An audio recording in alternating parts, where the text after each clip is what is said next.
उत्तराखंड में वन पंचायतों के अस्तित्व को प्रासंगिक बनाने के लिए सरकार ने एक और योजना की घोषणा की है। योजना का नाम है हर्बल मिशन। समय समय पर सरकार वन पंचायतों को सशक्त बनाने के लिए वन पंचायतों के लिए आजीविकाओं के नए संसाधन खोजती रहती है, लेकिन और समस्याओं और ग्रामीण और फॉरेस्ट डिपार्टमेंट के बीच के संघर्षों से निपटे बिना वन पंचायतों का उनकी अवधारणा के अनुरूप विकास करना एक चुनौती है। आज उत्तरांचल द्वीप पर हमने वन पंचायत व्यवस्था को सरल भाषा में समझने की कोशिश की है और मंथन किया है कि कैसे वन पंचायतें प्रदेश के विकास में सुपर हीरो की भूमिका में उभर सकती हैं। जब अंग्रेज आए और उन्होंने यहाँ के जंगलों का व्यावसायिक दोहन आरंभ किया तो ये तय था कि लोगों के हकों को कम किया जाए, क्योंकि बगैर लोगों के हकों को कम किए हुए आप जो है जंगलों का व्यावसायिक दोहन नहीं कर सकते थे। और इसके लिए उन्होंने कुछ तरीके के नए नए कानून बनाए, नए नए नियम बनाए।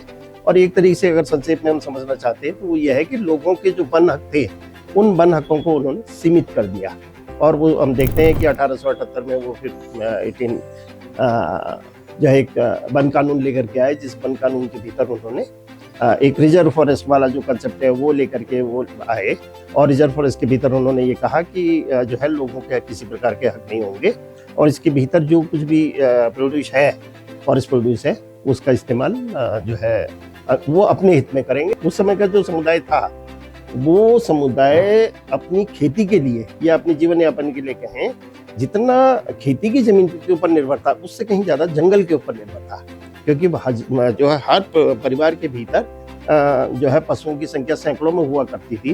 वो पशु जंगल के भीतर जाते थे, चराई करते थे, वापस लौट के आते थे, तो खेत को जो फर्टिलिटी देते थे उसी से जो है यहाँ पर खेती पहाड़ के भीतर होती थी। और ये जब रिस्ट्रिक्शन लगने शुरू हुए, अंग्रेजों ने प्रतिबंध लगाए, तो इन प्रतिबंधों के चलते लोगों की आजीविका के ऊपर जो है बहुत असर आया। लोगों को अपने जीवन यापन में बहुत तकलीफ होने लगी। तो इसके लेकर के लोगों ने यहाँ पर जो है पूरी एक विरोध की, जो एक पूरी परंपरा कायम करी।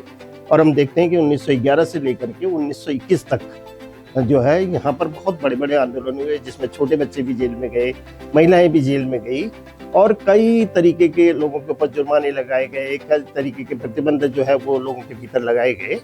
लेकिन लोगों ने हार नहीं मानी और 1921 में आकर के एक तरीके से उस समय की जो ब्रिटिश सरकार थी उसको ही हार माननी पड़ी और उन्होंने एक कमेटी का गठन किया, जिसको फॉरेस्ट ग्रीवेंस कमेटी कहते हैं। और इस फॉरेस्ट ग्रीवेंस कमेटी की जो सैंक्शंस आई उनमें मोटे तौर पर यह था कि यहाँ के जो जंगल थे उन्होंने ये सिफारिश करी कि जंगलों को दो हिस्सों में बांट दिया जाए।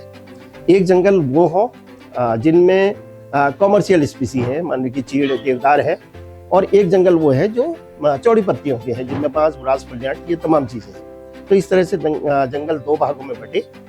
जो टिम्बर का जो जंगल थे उनका जो अधिकार दिया गया वो फॉरेस्ट डिपार्टमेंट को दिया गया, और जो दूसरे जंगल थे चौड़ी पत्ती वाले जंगल सिविल फॉरेस्ट के नाम से सिविल डिपार्टमेंट के पास जो है उसके अंडर में आए। और जो ये सिविल के फॉरेस्ट थे इनमें फॉरेस्ट डिपार्टमेंट का किसी तरीके का कोई हक नहीं हुआ करता था। और इसी समय जो है लोगों को जो है इन सिविल के जंगलों में हक देने के लिए वन पंचायत की व्यवस्था कायम हुई। और इस वन पंचायत की व्यवस्था के भीतर था संक्षेप में ये कि गांव के चुने हुए 4 या 5 लोग, जो एक तरह से गांव के बुजुर्ग लोग हुआ करते थे, उन लोगों को चुना जाता था। 5 मेंबर चुने जाते थे और उनमें से एक सरपंच चुना जाता था। और अमूमन तौर पर ये सरपंच ऐसा व्यक्ति हुआ करता था जिसकी गांव में मान्यता होती थी, जिसकी बातें लोग सुनते थे, और वो पास के जंगल पर उनको हक दे दिया जाता था।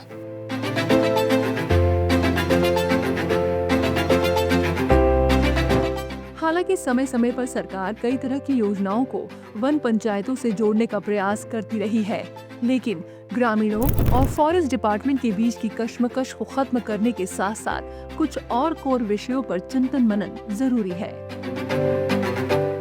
वन पंचायतों को बजाय हम किसी बड़ी बड़ी परियोजनाओं को जोड़ने से, हम वन पंचायतों को जो है लोगों की आजीविका से अगर जोड़ते हैं। देखिए क्या है कि कई सारी योजनाएं चलाने की बात होती है, लेकिन जो चीड़ के जंगल भी हैं, कई बार होता क्या है कि जैसे मैं अभी कह रहा था कि चीड़ का जंगल होता है तो लोगों को इतना लगाव नहीं होता है। लेकिन अगर उसी चीड़ के जंगल को आप लोगों की आजीविका से जोड़ देते हैं, ठीक है, उसके भीतर लीसा निकल रहा है, उस लीसा निकालने में लोगों की भागीदारी हो, उसके भीतर गोलियां निकल रही है, उसको निकालने में लोगों की भागीदारी हो, चीड़ से आफ जो है जो लकड़ी बिकती है उसमें लोगों की हिस्सेदारी हो, वो पैसा लोगों के पास समय से अगर पहुंचता है तो लोगों का जुड़ाव जो है उन वन पंचायतों के साथ बढ़ जाएगा। तो कैसे लोगों का जुड़ाव वन पंचायतों के साथ ज्यादा बेहतर किया जाए, इसके तरीके जो है हमको खोजने पड़ेंगे। और अगर ये तरीके हम नहीं खोजते तो लोगों की, आप ये मान के चलिए कि लोगों की निर्भरता जंगल के ऊपर कम तो होती जा रही है। अब पहले के मुकाबले में लोग लकड़ियां जंगलों से नहीं लाते, अब पहले के मुकाबले में लोग घास जंगलों से नहीं लाते क्योंकि जानवर कम हो गए हैं, लकड़ियों की जगह गैस लोगों के पास आ गई है, तो एक तरीके से वो निर्भरता कम हो गई है। तो क्या नए तरीके हो सकते हैं वन पंचायतों के भीतर? कितना क्षेत्रफल है वन पंचायतों के भीतर, क्योंकि अलग अलग तरीके की वन पंचायतें हैं। इसमें है ना कि हमारे यहाँ जब कोई भी नियम बनता है, कोई योजना बनती है, तो वो सारी चीजों को एक समान के चलती है, ऐसा नहीं होता। हर वन पंचायत की अपनी कुछ विशेषताएं हैं।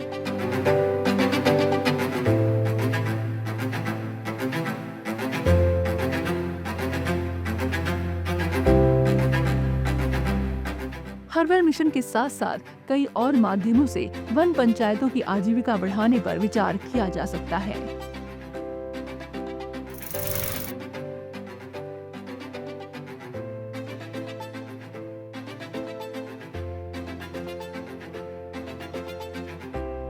जो जड़ी बूटियों का जो एक संसाधन वहाँ पर होना चाहिए, क्योंकि पंचायत की बहुत सारी जमीनें हैं, वहाँ पर अगर हम जड़ी बूटी उगाते हैं तो एक रोजगार भी सृजन होगा और एक सरकार की अर्निंग भी होगी, पंचायत की अर्निंग होगी।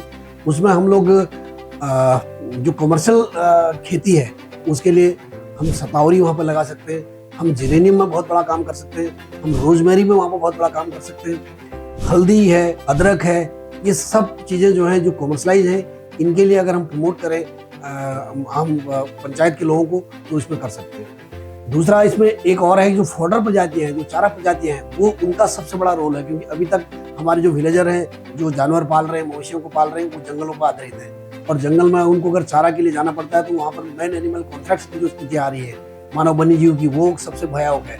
तो जो पंचायत की जो जमीनें हैं, जो जंगल से हट के विलेजर से लग के है, उन एरियाज में ऐसे प्रजातियां लगाई जाएं जो फॉडर हो और छोटे किस्म की पौधे हो। मैं इसमें जिक्र करना चाहूँगा, खासतौर से हम लोग, हमारे पास कुछ प्रजातियां हैं, गेठी है, सहतूत है, इन प्रजातियों को हम छोटे ही रखें, हम 3 मीटर 4 मीटर के बाद इनको पोलाट कर दें, काट देंगे तो इसमें और सारे कल्ले आएंगे, तो फॉडर की एक समस्या का निदान हो पाएगा।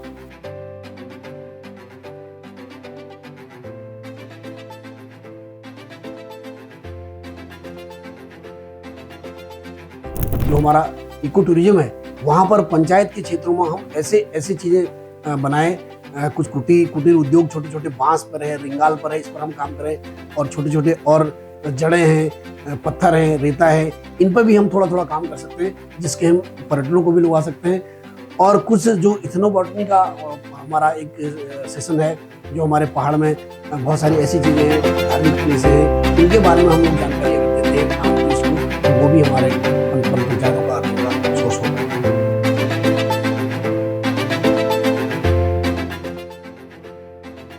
ये सही है कि कोशिश करने वालों की हार नहीं होती, लेकिन पिछली गलतियों से सीख लेकर आगे बढ़ना भी उतना ही जरूरी है। अगर आप इस तरीके के हर्बल प्रोजेक्ट या मिक्सिंग प्लांट के प्रोजेक्ट चलाना चाह रहे हैं, तो पहले उनके लिए थोड़ा जमीन के ऊपर काम कर लिया जाए। ये नहीं कि आप ऊपर से बैठ करके एक बड़ा प्रोजेक्ट तय कर लें, फिर कुछ वन पंचायतों को चुन करके उनमें चला दें। उनमें वो मेडिसिन प्लांट जो आपने तय किया है वो हो भी सकता है या नहीं हो सकता है। हमारे सामने हमारा जड़ी बूटी जो शोध संस्थान था गोपेश्वर, और उसका उदाहरण हमारे सामने है। अरबों रुपए से शुरू किया गया वो शोध संस्थान आज किस स्थिति में पहुंच गया है, उसकी हालत क्या है। तो अगर जड़ी बूटी शोध संस्थान की स्थिति ये है, तो हमारे यहाँ मेडिसिन प्लांट कितना सक्सेस होगा अगर वो पूरी तैयारी के साथ नहीं किया जाता। लेकिन अगर तैयारी के साथ किया जाता है तो निश्चित रूप से हमारे यहाँ के मेडिसिन प्लांट की जो वैल्यू है, उससे वन पंचायतों की स्थिति सुधर सकती है। अभी तक का जो सिनेरियो बन रहा है, उसमें यह है कि सरकार चाहती है कि हम इसके ऑनर हैं, और जो पंचायत के लोग हैं वो चाहते हैं कि अगर जब सरकार ऑनर है तो फिर हम क्यों काम करें। तो जबकि पंचायत नियमावली में भी ये क्लियर कट है कि जो पंचायत के इर्द गिर्द के लोग हैं, उनको उसका जो है बेनिफिट मिलना चाहिए। और अब अगर सरकार इस ओर पहल कर रही है कि हम इसको हर्बल गार्डन के रूप में करें पंचायत में, तो उनको सबसे पहले पंचायत की प्रॉपर नियमावली बनानी पड़ेगी और उनमें कौन लोग होंगे, कौन स्टेक होल्डर होंगे, तो ये सब चीज़ों का एक डिसाइडेड करना पड़ेगा ताकि उसको अमली जामा पहनाया जा सके। अदरवाइज फिर वही स्थिति आएगी जैसे आज तक हो रही है कि आग लग रही है, आग बुझाने वो लोग कह रहे हैं कि हमारा हक हुकूक नहीं है, हमारे राइट खत्म कर दिए गए। तो अभी इस समय एक नई जो ये जड़ी बूटी का इन्होंने बनाया है सरकार ने, अभी मेरे ख्याल से इसको फाइंड आउट पूरा एक नियमावली पूरी बन के नहीं आई है, तो अभी अमेंडमेंट हो सकता है कि उसका क्लियर कट करें कि जो स्टेक होल्डर होंगे उनको क्या क्या राइट होंगे और कैसे कैसे वो मार्केटिंग होगी। संभावनाएं बहुत ज़्यादा हैं जड़ी बूटी पे, और क्योंकि मार्केटिंग इस समय पूरा देश का पूरा विश्व आयुर्वेद की तरफ झांक रहा है, क्योंकि जो एलोपैथ की जो साइड इफेक्ट्स हैं, तो हमारे पास ऐसी वनौषधियाँ हैं जो हम पहाड़ों में इजीली अपने पंचायत क्षेत्रों में ग्रो कर सकते हैं और उसका मार्केट कर सकते हैं, उसका एक राजस्व हम लोग उससे उपलब्ध करा सकते हैं। सरकार को भी ये संज्ञान लेना पड़ेगा, जो लोग वहाँ पर काम कर रहे हैं, जो पंचायत में जो लोग निवास करते हैं, पंचायत इनके अधिकार क्षेत्र में है, उन लोगों को अगर काम दिया जाता है तो उनसे गवर्नमेंट बाय बैक की स्थिति करेगी कि वो लोग प्लांट ग्रो करेंगे। प्लांट करने के बाद जो बड़े हर्बल गार्डन बनाए जाएंगे जहाँ पर उत्पादन होगा, क्योंकि इसमें 2-3 स्टेज आएगी। पहले तो इनिशियल में सैपलिंग ग्रो करने पड़ेंगे, तो छोटे पौधे उगाने पड़ेंगे। उसके बाद उन सैपलिंग को फिर बड़े जो है गार्डन के रूप में डेवलप करना पड़ेगा। उसके बाद क्योंकि कोई भी जड़ी बूटी है उसका अलग अलग टाइम है, कोई 6 मंथ में हार्वेस्ट लायक होता है, कोई 1 साल में होता है, कोई 1.5 साल में होता है, अलग अलग टाइम पीरियड है। तो टाइम पीरियड के हिसाब से शेड्यूल बना के गाँव वालों के साथ, पंचायत के निवासियों के साथ सेटअप तैयार किया जाएगा और तब जाके जो है ये फलीभूत हो पाएगा और ये मूर्त रूप दे पाएगा। इसमें एक क्लियर कट नियमावली बननी चाहिए, और चूंकि फोकस आप इस पर दे रही हैं तो सरकार को भी आपको ये कहना होगा कि इस तरह से काम करें। और मेरा जो मानना है, जो विलेजर के से मेरी बातचीत होती है, जो लोग कह रहे हैं कि लोग उगाना चाहते हैं लेकिन उनके लिए सबसे बड़ा जो दिक्कत आती है वो एक तो बाजार की आती है, दूसरा उसको कौन खरीदेगा, कम मात्रा में खरीदेगा, ज़्यादा खरीदेगा। तो अभी नियमावली जब सेटअप हो रही है पंचायत की, तो इस समय इसको क्लियर करना होगा। अगर कोई किसान, कोई पंचायत का सदस्य अगर माना 10 किलो भी अगर उगा रहा है तो उसको भी लेने की जिम्मेदारी सरकार की होनी चाहिए। तो उस हिसाब से तो निश्चित तौर पर ये योजना सफल होगी और इससे आय का स्रोत भी बढ़ेगा।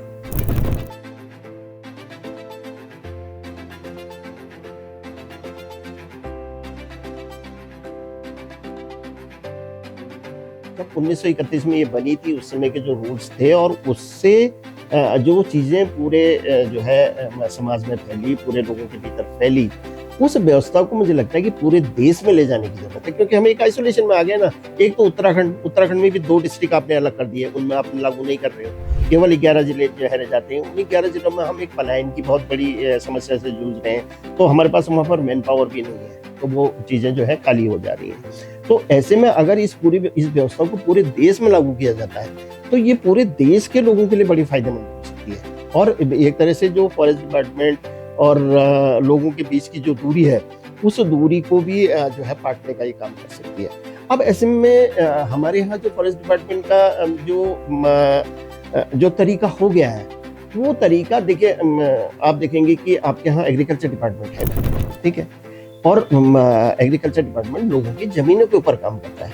जमीनों का मालिक तो नहीं होता ना, वो केवल जमीनों में, जब आप जमीन के मालिक लोग हैं, उनको मदद करने के लिए होता है। जब तक हम फॉरेस्ट डिपार्टमेंट का रोल इस तरीके से बदलते नहीं कि फॉरेस्ट डिपार्टमेंट के हाथ से हम जमीन का मालिकाना हक हटा करके उसको लोगों को सौंप करके और फॉरेस्ट डिपार्टमेंट को एक एग्रीकल्चर डिपार्टमेंट की तरह से एक जो है शोध की भूमिका में, जो है मदद करने की लोगों की भूमिका में लेकर के नहीं आते, तब तक शायद जो है चीज़ें बहुत ज़्यादा आगे बढ़ नहीं पाएंगी। तो उसके लिए हमारा मानना यही है कि इसको एक पूरे देश में फैलाया जाए और वन विभाग की भूमिका को थोड़ा बदला जाए।